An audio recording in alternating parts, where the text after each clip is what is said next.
Antes del islamismo, la religión preponderante en Arabia era extremadamente supersticiosa. En nuestra cultura hispana aún sobrevive la historia arábica de Alí Baba y los 40 ladrones. La gente en Arabia creía en genios jinns, en piedras mágicas, maldiciones, y muchísimas prácticas ocultistas. Hoy la Disney se ha hecho cargo de mantener estas historietas supersticiosas vivas, preparando genios en lámparas mágicas, volando en alfombras voladoras, etc. Según Kenneth Boa, los árabes eran personas idólatras politeístas con más de un dios y tenían un panteón de dioses. Uno de estos muchos dioses era Alá. Entre estos dioses también acompañaban a Alá, demonios djinn y ángeles. Meca era el centro religioso y contenía unos 360 santuarios para dioses diferentes. En medio de ese mundo idólatra y politeísta es donde se levanta un profeta, Mahoma, quien proclama que el único Dios verdadero es Alá. Según la religión islámica, el arcángel Gabriel da una serie de mensajes a Mahoma, los que éste escribe. El libro donde se encuentran estos escritos es llamado el Corán. Los seguidores de Mahoma y su Dios Alá son llamados islámicos y menos apropiadamente, musulmanes. Aunque los islámicos alegan que el Corán es una escritura inspirada desde los cielos, sin ninguna fuente terrenal, la evidencia muestra que en el Corán existe influencia cultural, en lugares como Suras 55, 72, 113 y 114. ¿Existen ritos paganos dentro del islamismo? Dentro de las muchas creencias históricas, existe una que se llama el animismo. El diccionario de la Real Academia Española define animismo como la creencia de que los espíritus habitan cosas, árboles y otros elementos inanimados. Los animistas veneraban objetos inanimados como piedras, entre ellos meteoritos, y las usaban como punto central de adoración para un dios tribal en particular. La Biblia hace referencia a estas prácticas abominables ante el Dios de los judíos y cristianos. Los ritos paganos de inclinarse hacia Meca, hacer un peregrinaje hacia Kabá, correr alrededor de la Kabá 7 veces, besarla, y entonces correr hacia el río para tirar piedras al diablo, todos formaban parte de las prácticas contemporáneas a Mahoma y a millones de árabes en todo el mundo antes del establecimiento del islamismo.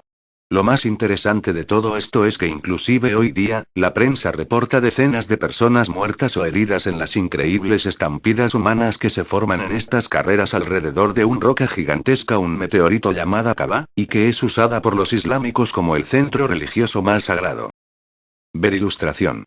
Uno de los elementos más interesantes de la religión islámica contemporánea puede encontrarse en la religión de los sabeanos, una religión astral que adoraba al dios Luna y planificaba sus ritos religiosos alrededor del calendario lunar. Uno de los ritos de los sabeanos que más llama la atención es su práctica de ayunar durante el período de luna creciente a luna creciente. Esta práctica fue una de tantas, adoptadas por Mahoma. Esto es lo que se conoce como el mes sagrado de Ramadán. De acuerdo con Abdul Sayed, un experto en la materia, si estas cosas no hubiesen estado presentes antes de que Mahoma recibiera sus inspiraciones de Alá, ¿por qué Mahoma no explicó la razón por las que Alá decidió tomar estas tradiciones de otras religiones para formar una religión nueva? De acuerdo con la Enciclopedia Británica, la palabra Islam significa sumisión. Esta palabra, sin embargo, no es original de esta religión profesada por tantas personas hoy día, especialmente en el mundo árabe. La palabra Islam en árabe era un término usado para realzar la fortaleza y la bravura de los guerreros del desierto. Es esta misma actitud belicosa la que caracteriza a una facción del islamismo hoy día y que es responsable por los incontables ataques terroristas en India, Estados Unidos, Uganda, Tanzania, Israel, etc. De acuerdo al diccionario Webster, la palabra Alá es una palabra compuesta por la palabra árabe Al-Ilah, que en inglés significa el Dios. El nombre del dios Alá puede encontrarse en escrituras preislámicas y en otros artefactos arqueológicos. En Kabá, en Meca, la gente adoraba cientos de dioses, pero Kabá fue construida para honrar a la deidad principal, el dios Luna. Alá era el nombre o título personal del dios Luna. De acuerdo a la religión preislámica, Alá estaba casado con la diosa Sol. Ellos no solamente estaban casados, sino que tuvieron 3 hijas. Usted podrá notar en la ilustración que las mezquitas, o templos de adoración de los islámicos, generalmente tienen un techo en la forma de una luna amarillenta, luna creciente, pintado de amarillo, lo cual muestra la influencia particular de la raíz de esta religión. La familia de Mahoma era adepta a la adoración del dios Luna Alá, y este fue el ídolo de entre los cientos que había de donde escoger que Mahoma decidió declarar como el dios verdadero. El lector no tiene que usar demasiado su inteligencia para darse cuenta de lo que parece evidente que sucedió aquí. Los islámicos contienden que Alá y el Dios de la Biblia son el mismo. Sin embargo, existe evidencia abundante que indica que Alá era el dios Luna, casado con el dios Sol, y quien tenía 3 hijas diosas. Alá, por lo menos antes de las visiones de Mahoma, era un dios entre muchos del mundo árabe. Aparentemente Mahoma no inventó una nueva deidad, sino que adoptó una de los cientos de deidades arábicas, la que adoraba su familia, y removió a todas las otras deidades del escenario declarando que Alá es el único dios. ¿Y quién era su profeta? Pues Mahoma. La Enciclopedia Británica nos dice: en el islamismo, Mahoma es considerado como el último de los profetas, incluyendo a Adán, Noé, Jesús, y otros, y su mensaje simultáneamente consuma y abroga a las revelaciones atribuidas a todos los profetas anteriores. En otras palabras, todo lo que Adán y Noé profetizaron, y por supuesto Jesús, se cumplía en él Mahoma, y por tanto el mensaje de estos profetas tomados prestados de la fe judía, quedaba abrogado o eliminado. Ahora Alá le daría a Mahoma un mensaje nuevo, el contenido en el Corán. Es importante que el lector recuerde que no estamos de ninguna manera intentando atacar a los islámicos. Estamos haciendo un resumen somero de los hechos históricos que dieron fruto al nacimiento de la fe islámica. Note que por definición, un ídolo preislámico, convertido en el siglo VII en un nuevo dios, no puede ser el mismo Dios revelado miles de años antes a los profetas bíblicos. Para sostener nuestra lógica, hagamos una somera comparación. ¿Es Alá el nombre usado por los árabes para designar al Dios de la Biblia? De acuerdo con la Biblia, Dios es capaz de tener una relación personal con el hombre. Es conocible. Es revelado en 3 personas. Es amor. Se encuentra activamente envuelto en la vida e historia del hombre. Es un espíritu, tiene una personalidad, ama, piensa, es omnipotente, omnisapiente, etc. Es un Dios de gracia. El Dios de la Biblia no cambia y sus principios son eternos. El Dios de la Biblia llama Dios al Mesías, quien los islámicos admiten que fue Jesús en Isaías 9:6.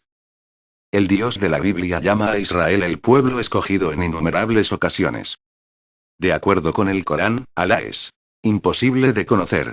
Se encuentra lejano. No es ni padre, ni hijo ni espíritu. No le importa el hombre. No tiene interacción con el hombre. No puede ser definido, por lo que solamente se puede decir lo que Alá no es. Alá solamente proporciona juicio, no gracia. El Dios del Corán, de haber sido el Dios de la Biblia, cambió la historia sostenida por el Antiguo Testamento de que a Jesús se le llamaría Dios poderoso, príncipe de paz, eterno Padre, dándole el título de último profeta a Mahoma, en vez de a Cristo. El Dios del Corán niega la deidad de a quien de ser el mismo de Dios de la Biblia en el pasado llamara admirable consejero, Dios fuerte, Padre eterno, príncipe de paz, Isaías 9:6. El Dios del Corán cambia de parecer de ser el mismo de Dios de la Biblia y prescribe una fórmula totalmente contraria. Ver el Corán en la mesa servida 32 y 220. El hecho de que Alá sea un solo Dios no significa que es la deidad que debe ser adorada. El mismo hecho de que el Dios de la Biblia ya era conocido y adorado siglos antes que Alá fuera convertido de uno de muchos dioses en un Dios único, es muestra harta de que evidentemente no son el mismo. Debido a que el Corán acepta la Biblia como la palabra de Dios, debería ser apropiado que los seguidores de la fe islámica se adhieran a sus enseñanzas, si es que después de todo la Biblia fue inspirada también por Alá, si es que es el Dios de la Biblia, si es que después de todo Adán, quien a propósito no escribió ningún texto, o Noé, quien tampoco escribió ningún texto, o Jesús, fueron profetas predecesores de Mahoma y por tanto enviados por Alá, si es que es el Dios de la Biblia. El Nuevo Testamento claramente indica que los profetas deben seguir al mismo Dios que fue revelado a los profetas más tempranos, propiamente dígase Isaías, Jeremías, Moisés, etc. Y que no se dejen llevar por otros dioses falsos. Si se levanta en medio de ti un profeta o un soñador de sueños, y te da una señal o un prodigio, si se cumple la señal o el prodigio que él te predijo al decirte vayamos en pos de otros dioses, que tú no conociste, y sirvámoslos, no escuches las palabras de tal profeta ni de tal soñador de sueños. Porque Jehová vuestro Dios os estará probando, para saber si amáis a Jehová vuestro Dios con todo vuestro corazón y con toda vuestra alma. En pos de Jehová vuestro Dios andaréis, y a él temeréis. Guardaréis sus mandamientos y escucharéis su voz. A él serviréis y a él seréis fieles. Pero tal profeta o tal soñador de sueños ha de ser muerto, porque predicó la rebelión contra Jehová vuestro Dios, que te sacó de la tierra de Egipto y te rescató de la casa de esclavitud. Él trató de desviarte del camino por el que Jehová tu Dios te mandó andar. Así eliminarás el mal de en medio de ti. Deuteronomio 13, 1, 5. Es de suma importancia que a estas alturas el lector haga un análisis concienzudo acerca de la viabilidad de considerar que Alá y el Dios de la Biblia son la misma deidad. La realidad histórica evidente en los libros de la Biblia y en el Corán muestran que, en mi humilde opinión, Mahoma no enseñó a sus adeptos el Dios de la Biblia. Seríamos extremistas y inconscientes fanáticos cristianos si después de este análisis tuviéramos la osadía de concluir que Mahoma tomó historietas, tradiciones, creencias y prácticas paganas de religiones existentes, además de ciertos factores fidedignos, tales como la autoridad de la Biblia, además del reconocimiento de los patriarcas bíblicos, y usando todo esto, creó una nueva religión. ¿Acaso mostramos que nuestro fanatismo religioso cega nuestra capacidad analítica cuando contemplamos la posibilidad de que Mahoma intentó crear una nueva religión, formada por un poco de cada una de las religiones y creencias predominantes, que resultara atractiva para los miles de viajeros y peregrinos que ya visitaban a Arabia con el fin de adorar a su deidad específica? ¿Acaso debemos ignorar la profunda influencia que debió haber dejado en el joven Mahoma haber estado en contacto con religiones diferentes de todo el mundo en sus viajes con su tío? Bueno, lo que sí debemos admitir es que Mahoma, a través del uso de la espada y su historia de la revelación divina, barrió de una vez y para siempre la idolatría desenfrenada en Arabia. Esta gente pasó de una cultura sumamente politeísta, a una cultura extremadamente monoteísta. Pero, el hecho de que yo crea que existe un solo Dios me hace un creyente en el Dios verdadero formado por Dios el Padre, Dios el Hijo y Dios el Espíritu Santo. Alá no es el Dios que Noé, Abraham, Isaac y Jacob adoraron y sirvieron todas sus vidas. Cuando Noé hablaba con el Dios de los hebreos, es totalmente imposible que ni siquiera hubiera gente en la península arábica, y mucho menos que hubieran inventado el hombre Alá el Dios Luna. Alá no es el Dios de los cristianos. Alá no se asemeja a mi Dios. El Dios de la Biblia es el mismo desde el Génesis hasta Apocalipsis, constante, incambiable, santo, bondadoso, justiciero, perdonador, gracioso, amoroso, eterno, inmutable, lo cual es muy distante del Dios presentado por el Corán. Ahora me pregunto, ¿es el hecho de que Alá haya sido declarado la deidad verdadera por Mahoma, óbice para que se trate de nada más que lo que siempre fue un ídolo? Esta no es una afirmación. Es simplemente una pregunta. ¿Qué cree usted, estimado receptor? El islamismo y Jesucristo. De acuerdo con los teólogos islámicos, tan extremo es el monoteísmo de los islámicos que el pecado imperdonable mayor que se puede cometer es asociar a Alá con cualquier otra cosa creada. De acuerdo con el islamismo, Jesús fue creado. En otras palabras, decir que Jesús es Dios es un pecado imperdonable. Pues yo, Gabriel Hernández, creo y confieso al mundo que Jesús es Dios. De acuerdo con la declaración anterior hecha por los teólogos islámicos, que yo haya confesado a Jesús como Dios, por tanto asociando a Alá con Jesús cualquier otra cosa creada, me hace inelegible para ir al cielo. Yo he cometido el pecado imperdonable. Esto me convierte en efectivamente un infiel. En el Corán Mahoma reconoce que Alá enviara a Jesús como el profeta inmediatamente anterior a él Mahoma. Pues durante el ministerio de Jesús en la tierra, Jesús, el enviado de Alá, cometió el pecado imperdonable más grosero que se pueda cometer. Jesús extravagantemente se declaró Dios. Le dijo Tomás: Señor, no sabemos a dónde vas. ¿Cómo podemos saber el camino? Jesús le dijo: Yo soy el camino, la verdad y la vida. Nadie viene al Padre, sino por mí. Si me habéis conocido a mí, también conoceréis a mi Padre. Y desde ahora le conocéis y le habéis visto. Le dijo Felipe: Señor, muéstranos el Padre, y nos basta. Jesús le dijo: Tanto tiempo he estado con vosotros, Felipe, y no me has conocido. El que me ha visto al Padre. ¿Cómo, pues, dices tú muéstranos el Padre? ¿No crees que yo soy en el Padre y el Padre en mí? Las palabras que yo os hablo, no las hablo de mí mismo, sino que el Padre que mora en mí hace sus obras. Creedme que yo soy en el Padre, y el Padre en mí. De otra manera, creed por las mismas obras. De cierto os digo que el que cree en mí, él también hará las obras que yo hago. Y mayores que éstas hará, porque yo voy al Padre.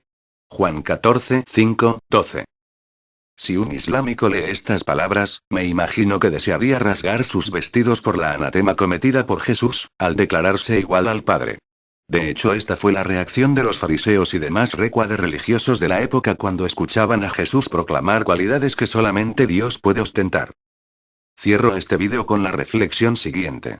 Si Alá envió a Jesús antes que a Mahoma, y Jesús es considerado como uno de los profetas de Alá, y los islámicos, por ende, creen en Jesús como un profeta, y Jesús se declaró Dios, entonces los islámicos creen en un falso profeta. Si Jesús al declararse Dios, en realidad no lo es, y aún así los islámicos le confiesan como un profeta de Alá, entonces Jesús fue un falso profeta. Yo sé que no soy muy inteligente. Pero hasta donde mi inteligencia le alcanza, yo creo que por lo menos hay algo raro en la fe islámica.